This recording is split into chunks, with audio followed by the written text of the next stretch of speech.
కూటమి ప్రభుత్వం ఏర్పడిన వెంటనే ప్రతి నెల 1వ తేదీన పెన్షన్ల పండుగ నిర్వహిస్తున్నట్లు గుంటూరు తూర్పు ఎమ్మెల్యే నజీర్ అహ్మద్ తెలిపారు. ఈ సందర్భంగా ఎమ్మెల్యే మీడియాతో మాట్లాడారు. ఎన్ని ఆర్థిక ఇబ్బందులు ఉన్నా పెన్షన్ 1వ తేదీ ఉదయాన్నే అర్హులైన ప్రతి ఒక్కరికి అందించడం జరుగుతుందని చెప్పారు.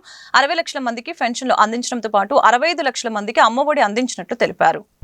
1వ తారీఖున పేదవాళ్ళని, వితంతువులకు, వికలాంగులకు పెన్షన్ చెప్పినటువంటి మాట చెప్పినటువంటి విధంగా 2000 ఉన్నటువంటి పెన్షన్ 3000 చేయడానికి 5 సంవత్సరాలు తీసుకున్నటువంటి గత ప్రభుత్వం అయితే చెప్పినటువంటి మాట ప్రకారం 3000 ఉన్నటువంటి పెన్షన్ ని 4000 చేయడమే కాకుండా మరి అంగవైకల్యం ఉన్నటువంటి వాళ్ళకి 6000, అలాగే బెడ్ రిడన్ లో ఉన్నటువంటి వాళ్ళకి 15,000 వరకు కూడా పెన్షన్ ఇచ్చేటువంటి కార్యక్రమాన్ని ఎంతో గొప్పగా చేస్తున్నటువంటి కూటమి ప్రభుత్వం 65 లక్షల మందికి దాదాపు రాష్ట్రంలో పెన్షన్లు అందిస్తా ఉన్నాం.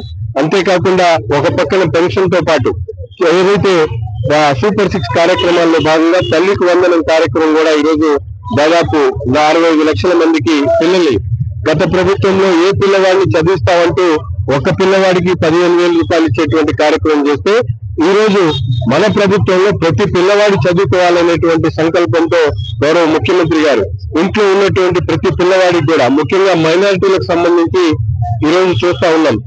5, 4 పిల్లలు ఉన్నటువంటి మైనారిటీ కుటుంబాల్లో గత ప్రభుత్వం కేవలం 1,80,000 మందికి ఇస్తే ఈ రోజు దాదాపు 3.5 లక్షల మంది మైనారిటీలకు ఈ రోజు తల్లికి వందనం అందిస్తున్నటువంటి పరిస్థితులు ఈ రోజు రాష్ట్రంలో ఒక మంచి ప్రభుత్వ పరిపాలన కొనసాగుతా ఉంది.